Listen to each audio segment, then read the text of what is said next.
سلام دوستان، امیدوارم حالتون خوب باشه. از اونجایی که درخواستتون برای دریافت ویدیو آموزشی مولتیمتر زیاد بود، من تصمیم گرفتم که ویدیو آموزشی رو داخل پیجم قرار بدم تا همگی دوستان بتونن تمام استفاده رو ازش ببرن.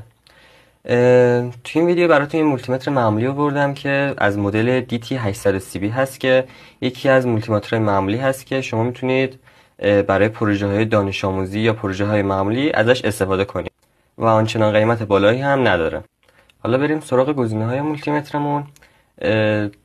با استفاده از چرخوندن سلکتور میتونید گزینه‌ها رو تغییر بدید.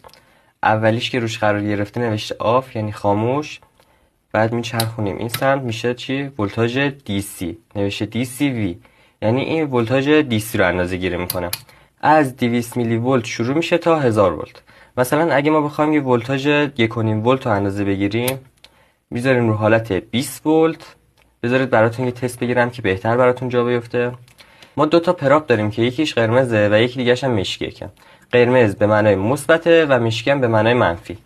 پراپ منفی رو روی پایه کام وصل می‌کنیم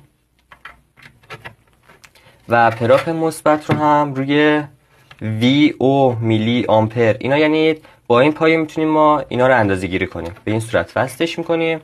حالا یه باتری 1.5 ولت میاریم، پراپ مثبت رو روی پایه مثبت و پراپ منفی رو هم روی پایه منفی. به همین صورتی که مشاهده میکنید 1.5 ولت هست باتریمون. و اگه مثلا اینو بیاریم روی 200 میلی ولت قرارش بدیم، دیگه برامون نمیتونه ولتاژ رو اندازه گیری کنه و فقط عدد 1 رو به ما نشون میده. ولی اگه دوباره برگردیم روی 20 ولت، به راحتی میتونیم ما ولتاژ باتریمون رو اندازه بگیریم. به این صورت که مشاهده میکنید درست داره ولتاژ به ما نشون میده. حالا بریم سراغ گزینه بعدی، میشه اوه. اینجا نماد اوم مشاهده میکنید که برای اندازه‌گیری مقاومت هست که از 200 اوم شروع میشه تا 2000 کیلو